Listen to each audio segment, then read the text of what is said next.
Property news on KCAA Loma Linda, celebrating our 25th anniversary. Sponsored by Teamsters Local 1932. Protecting the future of working families, Teamsters1932.org.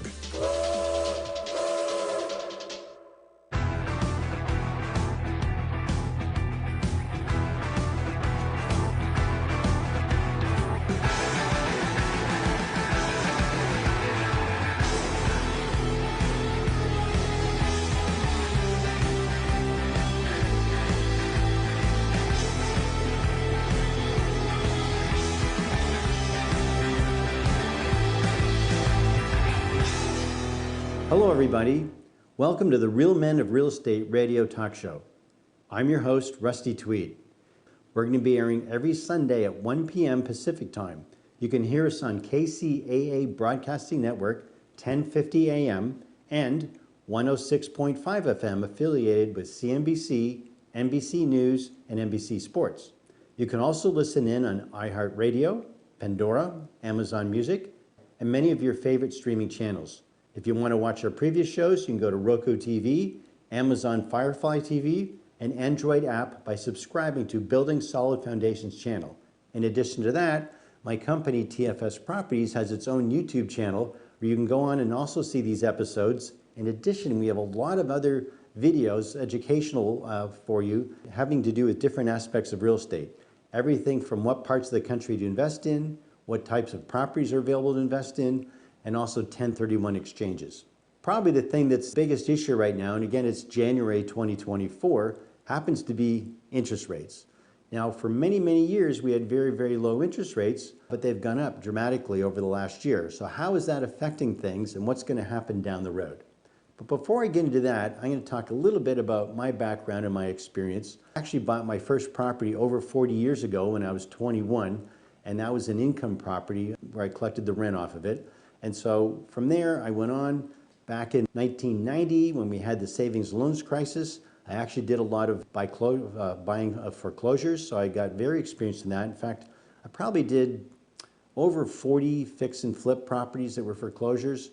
And so I went through that whole scenario and actually learned a lot about how to negotiate with banks, how to negotiate with sellers, how to put deals together, in-depth experience. Like I said, I did over 40 properties back then, and I've run into pretty much any kind of situation you can think of. Scroll forward, and I was a broker later, and when I was brokering, I learned about 1031 exchanges. Now, the 1031 exchange world is very, very fascinating. It's an area that I've really taken on and really created a big niche on it. The whole concept of a 1031 exchange is that you sell a property, and if you follow all the rules, you go into a new property and you don't pay any taxes. Well, I worked with people that literally have built up tens of millions of dollars of wealth in real estate and paid little, if any, taxes. And again, it was all by the use of the 1031 exchange. And again, you know, as we go forward in these segments, we're actually going to be doing one segment specifically on 1031 exchanges and really taking a deep dive. And again, if you want to go onto our YouTube channel, there's information there as well. But I really firmly believe that if your goal is to invest in real estate and build wealth, you have to understand the 1031 exchange process and how to use it to your advantage. And it gives you all kinds of different avenues. For example, you know, there's maybe a property that has a lot of equity in it, but the income isn't that great. You know, the rents just aren't that great when you take a look at the value of the property. Well, that's a property you could sell, do a 1031 exchange, maybe some other market. You can go into some other part of the country where you're going to get much, much higher cash flow, which is something that we routinely do with our clients. It also allows you to diversify. I'm dealing with a lot of people that have a huge amount of their portfolio here in Southern California, and they're kind of looking at what's going on here with tenant laws and things like that. And they've kind of decided, you know what, maybe I should lighten my portfolio in Southern California and move some of that equity into other parts of the country where I feel that there's more upside and there's just a different environment for my portfolio. So again, we deal a lot with that. When you look at what we call cap rates in other markets, here in California, you're probably seeing 4 or 5% cap rate. When you talk about a cap rate, it's really a calculation of how much income you're getting on the value of your building. If you bought a property, say, for $1 million and you're getting $50,000 of income after all your expenses, that would give us $50,000 of income on $1 million property, that comes out to a 5% cap rate. Now, when you look at other parts of the country, 5% is actually very low. There's a lot of parts in the country where we can get 7, 8, sometimes 10% cap rates. So again, you take somebody that's built up a lot of equity because property values have gone up so dramatically here in California. They're only getting 4% return as far as the rent goes. They take the equity in this building in California, move that into, say, Texas or Florida or some of the other markets we deal in. Now they're getting double their income. They literally go from 4% to, say, 8%. And again, we do that routinely with our clients, and it works really, really well. Also, it allows them to go into different parts of the country just for diversification purposes. And it also allows you to go from one type of property to another. For example, you may have an apartment building, a 10-unit here in California. You decide to sell that. You have enough equity, you could buy, say, a triple net lease property, which could be something like a Popeyes or Chick-fil-A or some kind of what we call credit tenant in a triple net lease property in Indiana or Oklahoma, some other market.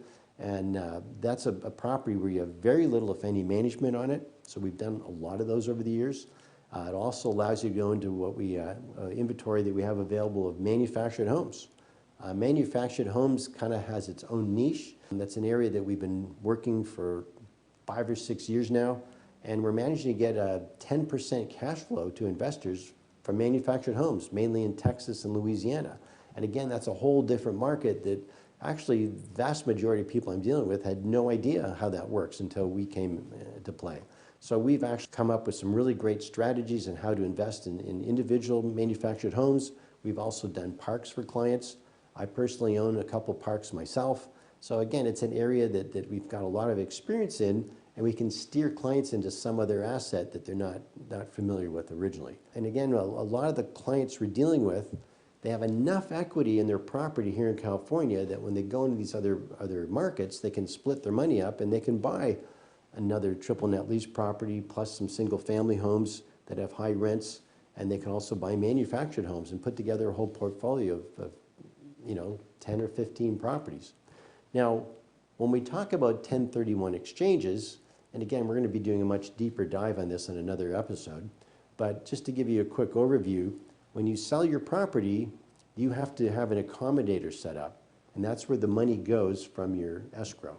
And then you have 45 days to pick the properties that you want to buy and identify them for the IRS. And then after that 45 days, you have an additional 135 days to actually close escrow. So that's a time frame and an area that myself and my staff are very, very experienced in. I've literally done well over $1 billion of transactions for clients as 1031 exchanges.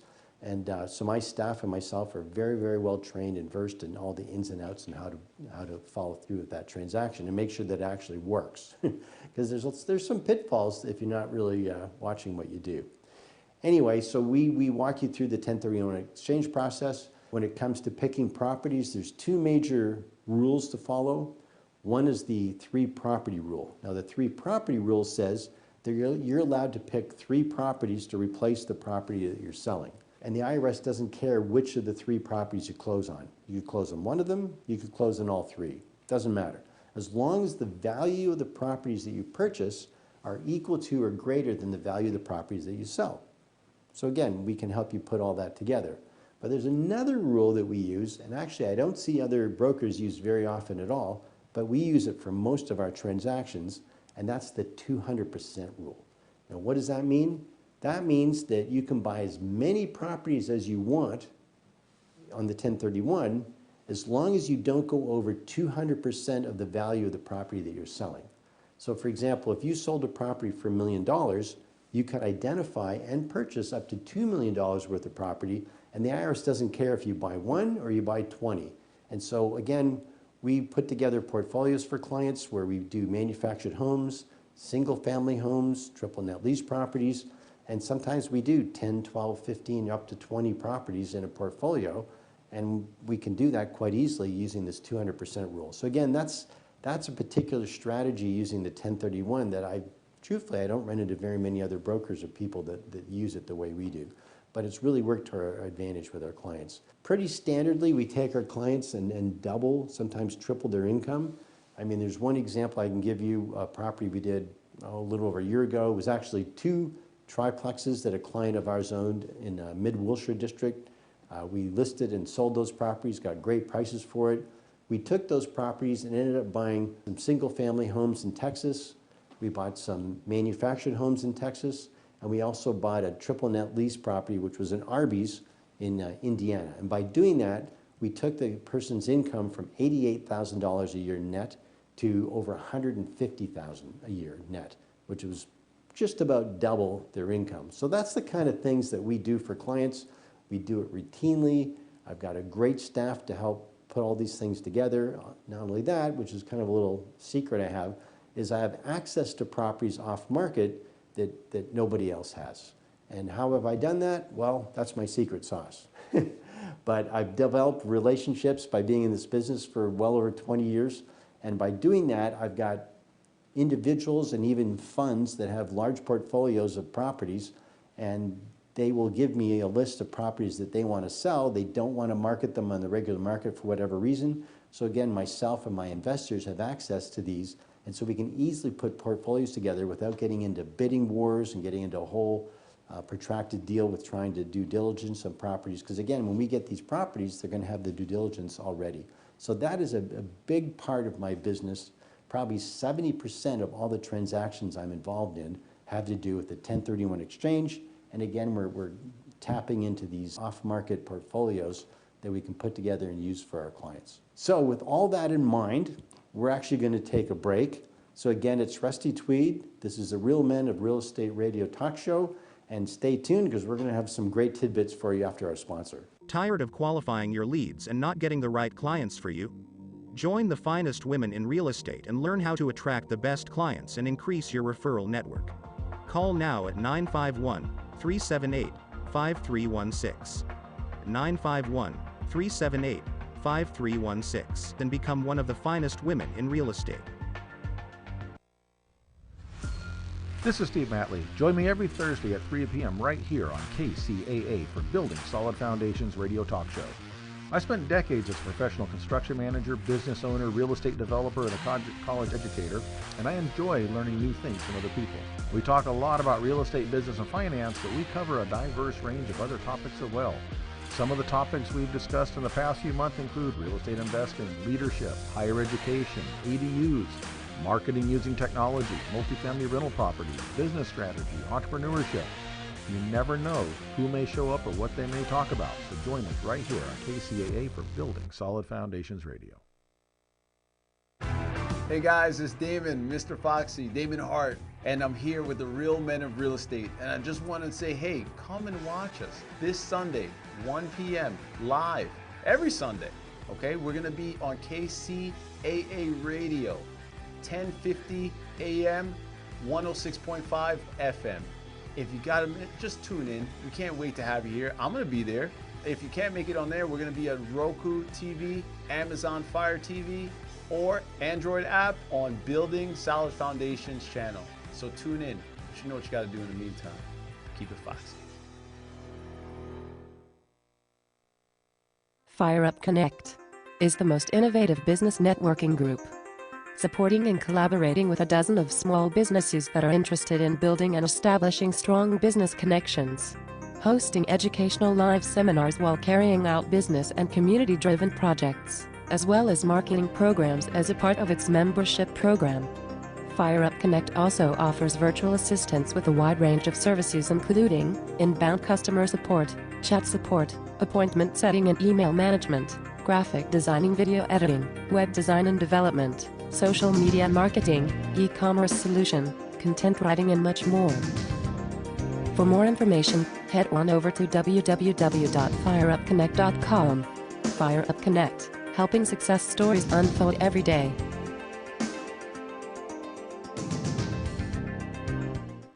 Hello everybody, and welcome back to the Real Men of Real Estate Radio Talk Show. Now, we're going to be talking about some interesting aspects having to do with today's current market. And again, right now it's January 2024. And as we all know, interest rates have actually gone up a lot. Now, let's talk about this for a while and how these interest rates are affecting things. First of all, we should kind of go back in time. And we all know that we had 2008. And when 2008 happened, it was a shock. I went through it. I had a lot of investors I was working with and other brokers that were friends of mine. And it was, to be frank, not fun at all. But there were some lessons to be learned. So we really got to take a look at that and think how that's going to affect things down the road. Well, first of all, if we go back into the early 2000s, there was a lot of loans going on that probably shouldn't have happened. Now, for those of you that have watched the show The Big Short or read the book, as I have, I highly recommend that you go back and review that. And if you haven't seen it or read it, you should do it. It's by Michael Lewis. I recently rewatched it myself when I was on a plane because I just thought it'd be good to refresh my memory. But it's pretty interesting to look at what happened then and compare it to what's going on today. So again, back in like 2004, 2005, it was really, really, really easy to get a loan. It was too easy. And so a lot of people were getting loans, what we call low qualification loans. They really weren't qualified in the first place. In fact, a lot of people fudged numbers on their income. We had what we called liar loans. I was not involved in those, okay? I was doing commercial real estate at the time.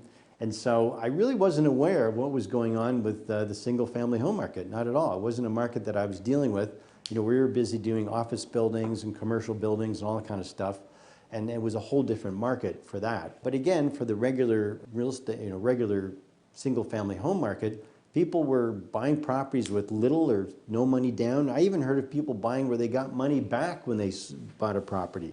So that was pretty ridiculous, and it was too much. And then also the developers, the builders of condos and subdivisions, et cetera, they saw what was going on as far as how easy it was to sell. So they jumped in with both feet, and a lot of projects were built. And to be frank, there was a lot of overbuilding because it was so easy for people to get a loan and buy. Not only that, a lot of people that normally would have bought one property, because it was so easy to get a loan, they went and bought 4 or 5 properties.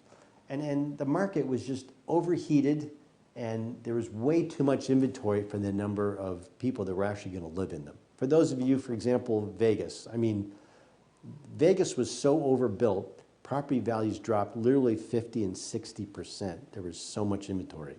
Same thing happened in the Inland Empire here in Southern California. Property values literally dropped 60%. Think about it. You bought a property for, say, $300,000, and after 2008, when things dropped, that same property was only worth $100,000. Literally dropped 2/3 in price. That happened a lot. And the reason was, it was just way overbuilt. And then not only that, the banks kind of went from one end of the spectrum to the other. So you went from one end where it was super easy to get a loan, anybody could walk in just about and qualify, to the point where the banks just froze. And I remember very clearly in September of 2008 where we had a freeze in the credit markets. And what that means is the banks just stopped giving loans. The Federal Reserve closed the door on lending, and banks just froze. And that just plummeted the market. Because think about it, all these people that wanted to buy a property couldn't get a loan, even if they were qualified. And so the number of buyers just dried up. There was probably a good 4 or 5 year period after that where the market was just dead. Terrible. In fact, one statistic I remember clearly was the amount of transactions from prior to 2008 to after 2008 dropped by 90%. That means in a year like 2007, there's maybe 10 transactions in real estate. In 2009, there was only 1, a drop in 90%. So that was pretty brutal, and that really affected things a lot. Now scroll forward to, in the last 5 to 10 years, well, a couple things happened. After the crash, Federal Reserve dropped interest rates dramatically in order to get people back in the market. And we saw interest rates go down to about in the 2s. In fact, I know the mortgage on our house was about 2.8%.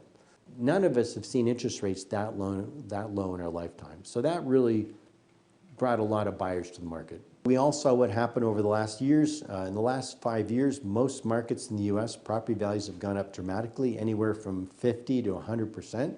I know here in California, property values almost doubled. I know in Texas, they went up a lot. I know in Florida, I actually own property there. The properties I bought there doubled in the last 5 years. So we really saw a big jump in prices. So now the big concern is, now that interest rates have gone up, what's going to happen? Well, the surprising thing is that despite interest rates going up a lot, more than double, I mean, again, you went from a loan that was in the 2 to 3% range. Today, it's probably in the 6 to 7% range. We all expected values to go down in property because the interest rates going up so much. But surprisingly enough, in most markets in the US, the property values have stayed up remarkably well. I mean, here in LA, they're actually up 7% from a year ago. I never would have predicted that. So what's going on? Why is it that the interest rates went up, but the property values have not dropped at all? Well, probably the biggest factor is the inventory. So if you look at the amount of homes on the market for sale, today the inventory is a fraction of what it was 2 years ago. So why are people not putting their property in the market to sell, which is what the inventory is? Well, think about it for a minute. You went and bought a house, say 5 years ago, you had maybe a 3.5% mortgage rate. You're thinking, okay, do I sell my property and take advantage of the high prices because that property went up a lot since I bought it? But the problem is I'm going to go buy another property to replace it, and I'm going to be paying 6.5% interest rate, which means it's almost double the mortgage payment of what I have today. So how many people out there are going to sell their property with that in mind? Unless you really have a compelling reason, like you need to downsize or you need to move out of state or something like that, or you have some big change in your life that forces you to sell your home, unless you have that, you're just not going to sell. I mean, I'm not going to sell. Why would I sell my property, which is, you know, worth a lot actually, and then get a much bigger mortgage when I move? I don't want to do that. In fact, I'm very happy where I am, and if I have to stay here another 5 or 10 years, totally fine. So again, most people out there are thinking that, and so we're just not seeing the properties go on the market like we would have expected. It's really shrunk the number of sellers. And again, it's not just here in Los Angeles. We're seeing the same thing happening all across the country, whether it's Florida, Texas, the Midwest, whatever it is, there just isn't a big inventory, and it's holding the prices up. So we're finding that if you put your property in the market, it sells if you price it right fairly quickly. Now, the other thing to think about is we went through an insanely hot market. So 2-3 years ago, we would list a property for a client and we would get multiple offers and quite often have that property in escrow in 1 or 2 weeks, sometimes quicker. That's unusual. That's not a normal market. A normal market, if you actually go back in time over the last 30 or 40 years, in a normal market, an agent lists a property and it takes 3 to 6 months to get it sold. That's normal, long term. So we went through an unusually good period that we kind of got used to. In today's market, you're probably talking about anywhere from 1 to 3 months to list and sell a property, which really is not bad. That's actually pretty close to what it normally has been over a long period of time.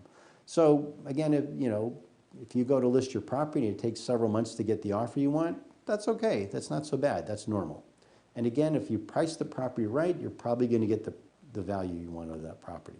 So it's kind of a unique scenario. Now, what's going to happen going forward? First of all, it's really, really hard to predict what's going to happen with the Federal Reserve because they're the guys that set the interest rates. So it's really up to those guys what we're going to pay on our mortgages. But what's kind of fascinating, though, is the Fed has a mandate to keep inflation below 3%. So if inflation is at or greater than 3%, they're going to keep the interest rates high. So as long as we see inflation, which we are seeing it right now, that inflation rates have actually dropped over the last couple of years because they went very high, but it's still around 3%. In fact, the last report I just saw was about 3.4%. So they're not going to lower the rates with that inflation. But inflation is coming down, so there's a very high likelihood that by the end of this year, we are going to see interest rates go down.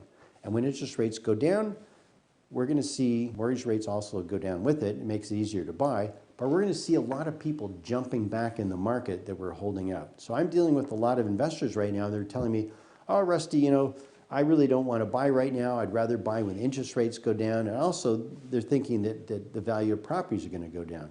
And I'm here to tell you that I don't think the property values are going to drop. And one of the reasons is every 1% change in the interest rates adds or subtracts 5 million people as qualified buyers. By interest rates going up, every time it went up 1%, you just took 5 million buyers out of the market because they couldn't qualify to get a loan. So we've actually got fewer buyers today than we would have, say, 1 or 2 years ago. But what's going to happen when interest rates drop? We're going to get the opposite. For every 1% drop in interest rates, suddenly there's 5 million more buyers coming into the market. And that's really going to affect things a lot. So I don't think rates are going to go down anytime really quick, but when they do go down, we're going to see a lot more buyers jumping in, and it's going to actually force the prices up even higher. So somebody who's telling me today, Rusty, I don't want to buy today, I want to wait, I want to get a lower mortgage rate, I think you're going to lose out. You're going to try and get that lower interest rate, but then you're going to pay more for the property. Because I think that when rates drop, you may see a 10 or 20% jump in property values. So you're going to give up whatever advantage you had buying that lower rate, by losing out on the equity increase in the property. So I'm telling people, look, I think it's good to buy now, and the worst thing that happens is later you're going to refinance that property at the lower rate, maybe in 3 or 4 years.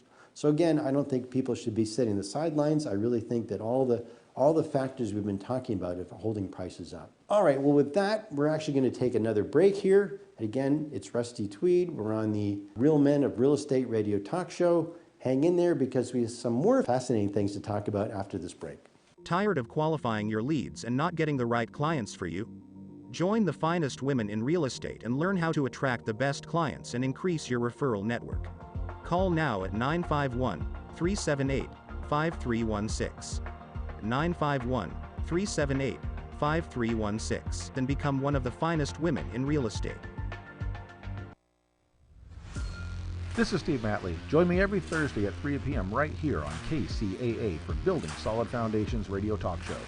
I spent decades as a professional construction manager, business owner, real estate developer, and a college educator, and I enjoy learning new things from other people. We talk a lot about real estate, business, and finance, but we cover a diverse range of other topics as well. Some of the topics we've discussed in the past few months include real estate investing, leadership, higher education, ADUs, marketing using technology, multifamily rental properties, business strategy, entrepreneurship. You never know who may show up or what they may talk about, so join us right here on KCAA for Building Solid Foundations Radio. Hey guys, it's Damon, Mr. Foxy, Damon Hart, and I'm here with the Real Men of Real Estate. And I just want to say, hey, come and watch us this Sunday, 1 p.m. live, every Sunday. Okay, we're going to be on KCAA Radio, 1050 AM, 106.5 FM. If you got a minute, just tune in. We can't wait to have you here. I'm going to be there.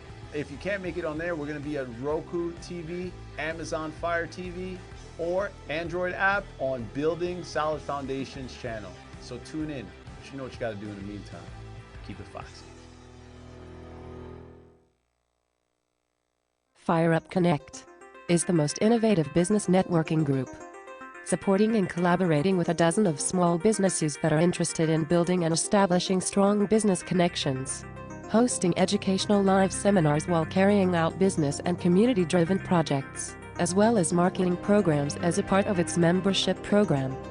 Fire Up Connect also offers virtual assistance with a wide range of services including inbound customer support, chat support, appointment setting and email management, graphic designing, video editing, web design and development, social media marketing, e-commerce solution, content writing and much more.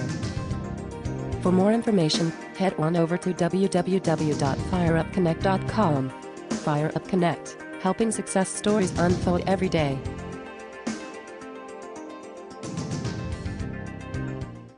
Welcome back, everybody. This is Rusty Tweed, and this is the Real Men of Real Estate radio talk show. Now, we're going to be going into some other aspects about the market today. As we just talked about, there's a lot of pressure that's holding prices up, and we're not seeing a drop. And I'm going to go over some of the other aspects of why prices are holding up. Now, probably the first thing to talk about is inflation. Now, I don't think I have to say a whole lot. Everybody gets it. Inflation has been amazing in a bad way. I mean, everything's gone up in price. And so what's happened in the real estate market is the cost of building has gone up dramatically. It costs way more to hire people to do the work if you can find them. And I know this personally because I'm in the middle of doing several renovations on properties that I own. and it's hard to find people to do the work in the first place. And then when you do find them to do the work, they're expensive. They're not cheap at all.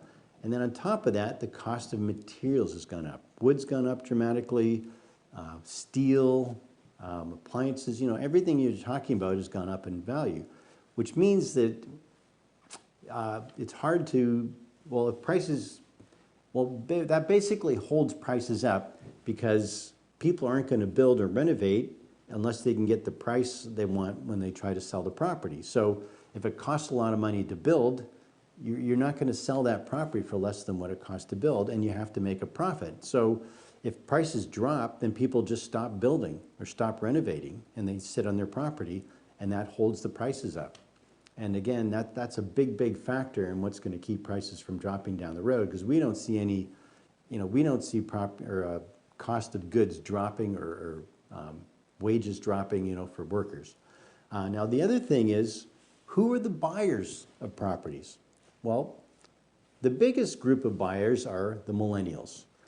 Believe it or not, 43% of all the buyers today, according to the National Association of Realtors, are millennials. Now, the millennial group is an interesting group because they're the children of what we call the baby boomers. And we call the millennials actually echo boomers, right? And we all know that the baby boomers created a huge push in real estate because of the baby boomers buying over recent years earlier. It really pushed prices up and created a big boom in real estate. Well, guess what? The millennials, who are the baby boomers' children, is actually a larger group numerically than the baby boomers. The millennial group is about 84 million people, which is a lot. And I can see it with my kids because they're all in that particular age group right now. They're in their late 20s, early 30s, and they're all hitting the age where A, they're getting married, B, they're having kids. We now have 4 grandkids, and they're wanting to own a home. They don't want to sit in an apartment when they have a family. And I totally understand that. It's much more, well, I think we all ran through that with COVID as well. Everybody kind of learned the hard way that if you were, sequestered in your home for months at a time, being in an apartment was not fun at all. And you figure, okay, if I'm going to work at home and do things at home, I might as well be in a place that has a nice backyard and a nice neighborhood and, a lot of things to do around there that I can take advantage of if I'm going to be at home. So the push to own a home has gone up quite a bit, not just because of COVID, but also because of the millennials, having families. So that pressure is just really getting going. There's a lot more millennials that are still going to have a family. And so that whole trend has just started. So it's putting a lot of pressure on the home market. So we don't see that letting up for many, many years, probably another 10 years. Now, the other thing on top of that, believe it or not, is institutional buyers. Now, this is something that most people aren't aware of, but after we had the crash in 2008, a lot of big institutional buyers discovered buying single-family homes because they dropped in value so much because of the crash back in the, after 2008. They got into buying them, and that trend has actually grown. Now, when we talk about institutional buyers, who are we talking about? We're talking about groups like BlackRock. I know Zillow bought a lot of homes. There's what they call American Homes for Rent. There's large hedge funds. There's just a lot of groups out there that have a lot of cash, and they've allocated tens and hundreds of millions of dollars towards buying single-family homes. Now, why would they want to buy single-family homes? Well, they're seeing all the different things that we're talking about. They're seeing that it's a good investment. They're getting a much better cash flow on those rental properties than they are buying multifamily properties. For example, we're seeing a multifamily property, a 10 or 20 unit apartment building, pretty much across the country right now, it's probably 5 or 6% for a good quality building. That if you went and bought a single family home, you can probably get an 8, sometimes 9% cash flow from the rents, which is much higher than you get dollar for dollar than investing in a multifamily home. And so if you went and bought, say, 20 single family homes versus a 20 unit apartment building, your cash flow is actually going to be better. And in addition to that, because of the factors we're talking about with the millennials, we think that there's much more upside as far as the appreciation in single family homes. Now again, this is going to vary a little bit city to city in different parts of the country. We're really focusing on markets in, for example, Texas and Florida is where we actually do most of our transactions. And if you read any kind of study right now, and we're going to talk about this a lot more in another segment, but Texas and Florida are the two fastest growing states in the U.S. Florida being number one. And they're saying that Florida literally has about 2,000 people moving in a day. Now think about the amount of pressure for buying and renting property in a market like that. And so if we're going to buy some property, let's buy it in a state that we know is going to be growing and continue to grow for a long time. So again, you look at any of the statistics and you're going to see that Florida and Texas are just off the charts as far as growth. Yeah, so there's that. But the amount of institutional buying, according to MetLife, they have their own analytical team, they're projecting that by the year 2030, 40% of all single-family rentals are going to be owned by institutions. That's a big number. So there's approximately 82 million single-family homes in America right now. Out of that, about 17 million, which is a little over 20%, are rental properties. And out of that, they're saying 40% of that group of 17 million properties is going to be owned by institutions. So that's a big number. We're talking about approximately 7 million homes being owned by BlackRock and other related large funds. And I'm seeing it, you know, over the years, we've run into bidding wars on properties with different groups in Las Vegas, here in the Valley in LA. We've seen them in Indianapolis. I know that a lot of homes were bought. We've done a lot of our own properties in Indianapolis, but we've seen a lot of competition from institutional groups in Indianapolis for whatever reason. And again, these guys are coming in, and if they're a big percentage of all the market and they got all this money, they're going to push the market up or keep it up. So again, there's just so much pressure right now to keep the market from dropping that there's more upside, I think, going forward than there is downside. So again, you know, why are these institutional buyers buying? Well, they're seeing really good cash flow. They're seeing some good upside on the rents, which is another big factor. I mean, inflation across the boards is causing rents to go up, and I'm sure you're hearing it. If you don't rent yourself, I'm sure you have friends or you have your own properties you're renting. And across the boards, everyone I'm talking to that has a rental property is saying, yeah, when one tenant leaves, it's really easy to raise the rents for the new tenant coming in. And again, I'm hearing that in Los Angeles, but I'm also hearing it in Houston, Dallas, Tampa, all these other markets. Rents are noticeably going up. In fact, I'm really surprised. I have property in Clearwater, Florida, which I think is a great market, but the rents there have gone up almost double over the last 5 years. Like their rents there in Clearwater right now today are almost comparable to property here in Los Angeles when it comes to apartments, which I was surprised. Yeah, so it's very interesting to see what's going on. So overall, again, there's just a shortage of inventory for the amount of buyers, and to build new property today is very expensive. So it's going to keep, you know, it's going to keep them from building more than what we would like. Like the building right now today, because of the cost to build, is just not keeping pace with the amount of buyers out there and amount of renters. So any projection you look at all over the place says that we're going to have a housing shortage for a bunch of years. And one other factor, which is kind of interesting, look at how many people we have moving into America. So all these immigrants, they're adding pressure on top of everything else. So immigrants may not be buying property, but they're certainly renters.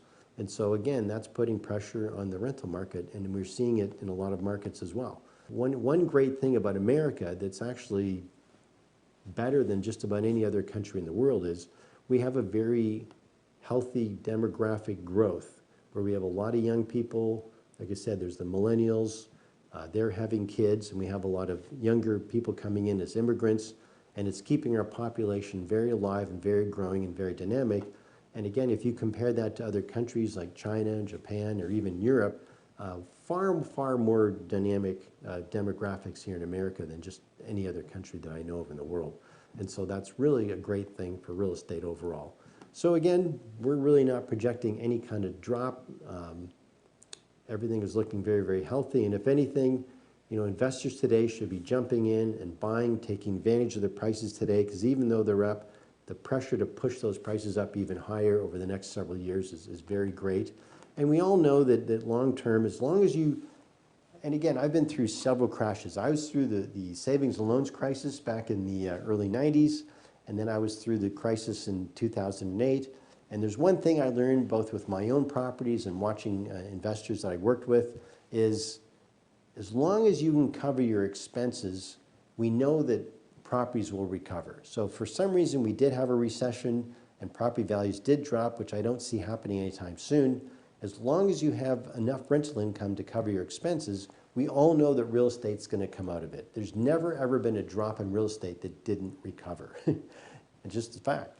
And so you just hang into that property, make sure you have good market where it's easy to rent or have good rental income, and you're going to get through whatever happened. You won't even notice a recession, actually, if you have a good property and a good rental market. And so that's really a big key to it. But again, we just don't see the prices dropping because of that. So it's time to take another break. So again, it's Rusty Tweed, Real Men of Real Estate Talk Show. And we're going to hear from our sponsor, and then we're going to go through another segment right after that. See you there. Tired of qualifying your leads and not getting the right clients for you? Join the finest women in real estate and learn how to attract the best clients and increase your referral network. Call now at 951-378-5316. 951-378-5316 and become one of the finest women in real estate. This is Steve Matley. Join me every Thursday at 3 p.m. right here on KCAA for Building Solid Foundations Radio Talk Show. I spent decades as a professional construction manager, business owner, real estate developer, and a college educator, and I enjoy learning new things from other people.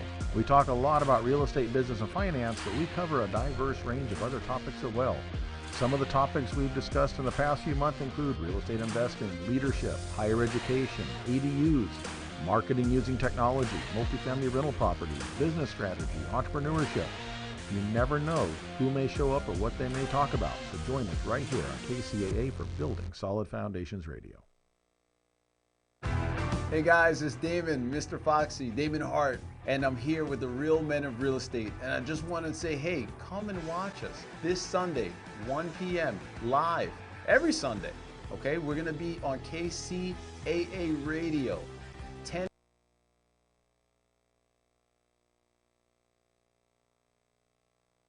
10:50 a.m., 106.5 FM.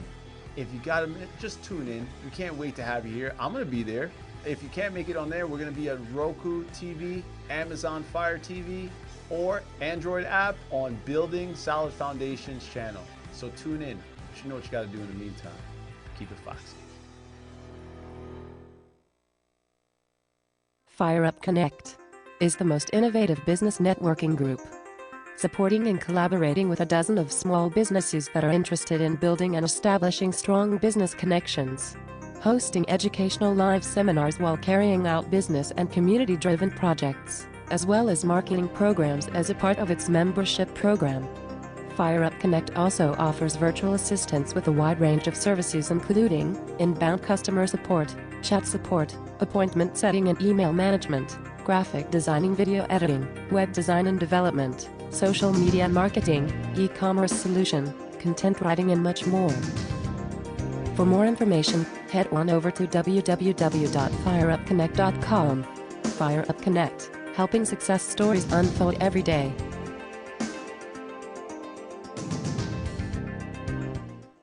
Welcome back, everybody. This is Rusty Tweed, your host, and this is the Real Men of Real Estate Radio Talk Show.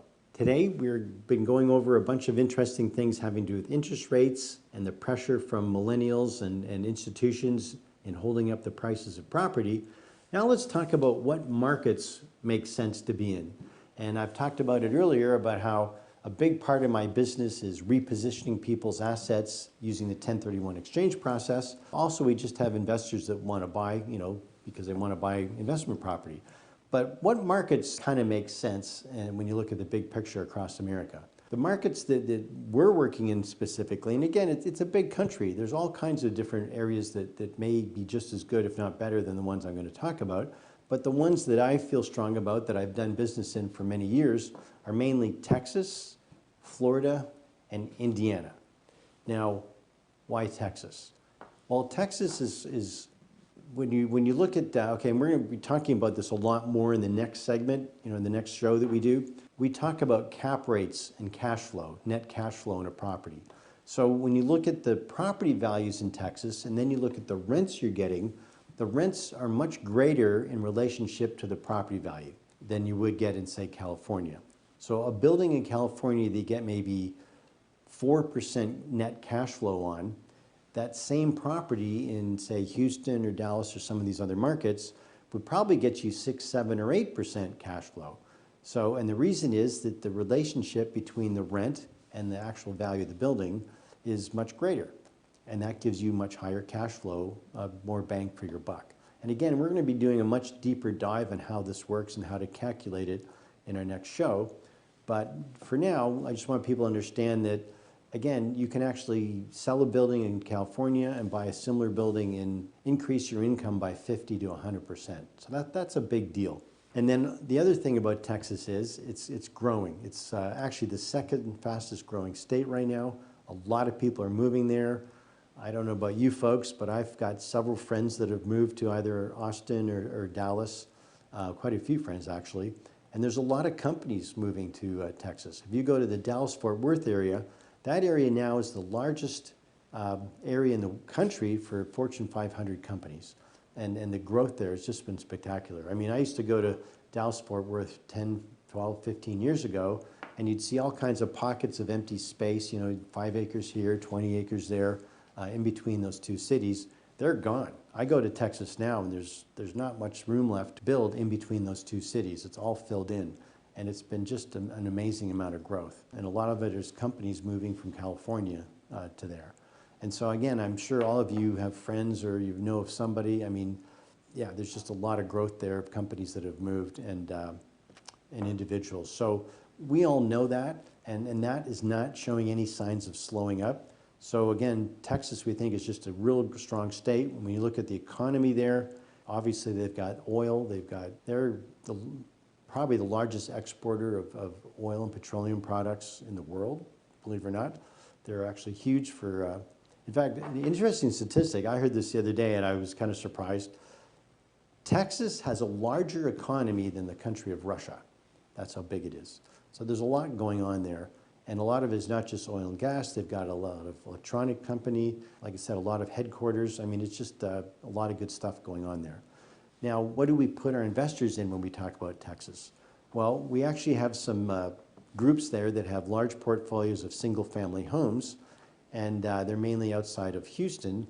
And so we have access to this. These are homes that are in the price range of anywhere from $120,000 to $250,000, and they're going to pay about an 8% cash flow based on the purchase price, and that's your net income on those. So we have access to those that are off market. So we do quite a few of those, and we've been doing those for, gosh, the last 5 years. Probably the thing we do the most of in Texas are manufactured homes.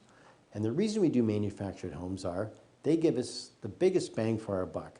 You can buy a manufactured home for anywhere from $30,000 to $80,000 a unit, and that unit's going to pay about a 10%, sometimes 12 or 13% net cash flow.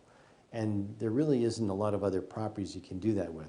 The other thing is when you look at long-term, manufactured homes tend to be kind of not quite as, they're kind of in between a apartment and a house. So if people are downsizing, they're going to downsize in Texas, and it's more popular than here in California, but good chance they're going to downsize, they're going to go into a manufactured home because they can get, pretty much the same facilities as they would in a house. It's going to be a little smaller, and they're going to have space around them. And it's definitely going to be bigger and more spacious than if they bought or moved into an apartment building.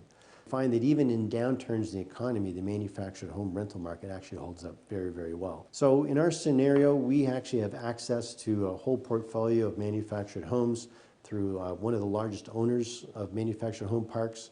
And so we routinely have investors buy them either as part of their 1031 exchange portfolio, or they even buy them as part of just a straight investment. And you could do them through your IRA as well. Because again, I said the price points are anywhere from $30,000 to $80,000 per unit. We have some people buy 1 unit. We have some people buy 10 units and 20 units. We have one client that has over 50 units. Again, they're going to be buying these basically because they get much, much higher cash flow than any other types of investment that we can offer. Now, the other markets we're going to be that we do deal in is Indianapolis.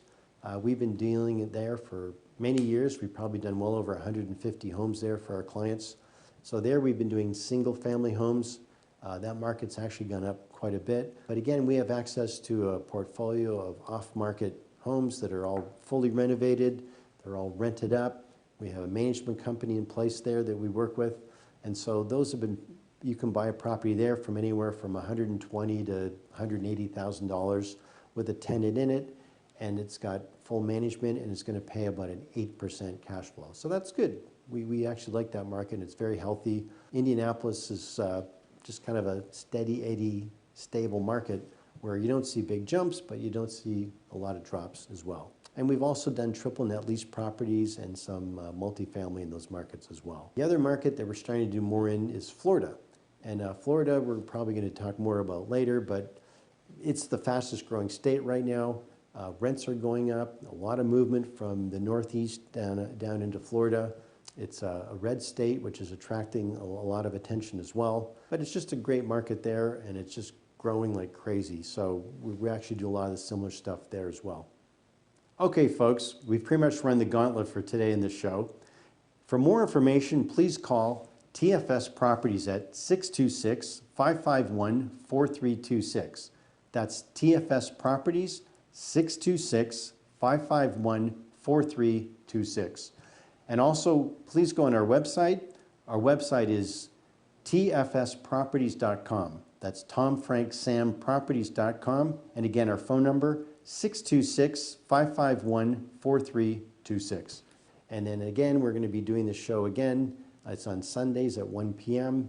And the next show, we're going to be focusing on cap rates and cash flow. So how to calculate it, how to get the most out of your cash flow, what parts of the market are the best places to be in, et cetera, et cetera. So it'll be a really good deep dive on cash flow. So again, thank you very much. We'll be talking to you later. Thank you.